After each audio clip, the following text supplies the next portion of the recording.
हाँ तो बच्चों देखेंगे अगला सवाल, सवाल नंबर 19। यहाँ पे आप देखोगे दिया हुआ है आपको एक silver coin weighing 11.34 grams was dissolve in nitric acid.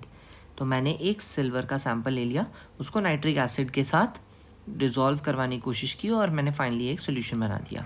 ठीक है, उसके बाद बोला है when sodium chloride was added to the solution.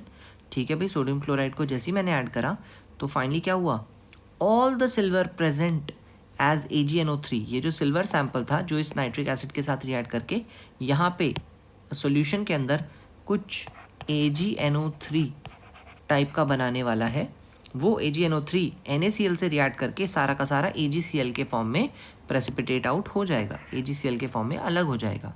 और वो उन्होंने दे रखा है the weight of the precipitated silver chloride was 14.35 grams, है ना। जो भी प्रेसिपिटेट है हमारा सिल्वर क्लोराइड का, उसका वजन दे दिया 14.35 ग्राम्स, तो वो मैंने यहाँ पे मेंशन कर दिया है 14.35 ग्राम्स, जिसकी वजह से AgCl के मोल्स भी निकाल लिए हैं, क्योंकि उसका मोलर मास होता है 143.5, डिवाइड करते ही मुझे मोल्स भी पता चल गए।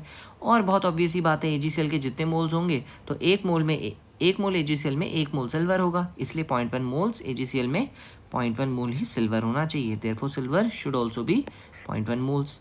यानी कि जो हमारा स्टार्टिंग में सैंपल था उसमें भी सिल्वर 0.1 ही होना चाहिए, है ना, बहुत ऑब्वियस ही बात है। तो सिल्वर मुझे पता चल चुका है फाइनली कितना होना चाहिए, 0.1 मल्टीप्लाई बाय 108, जो कि उसका मोलर मास है, मल्टीप्लाई करते आ जाएगा 10.8 ग्राम्स, ये हमारा सिल्वर का वजन आ गया।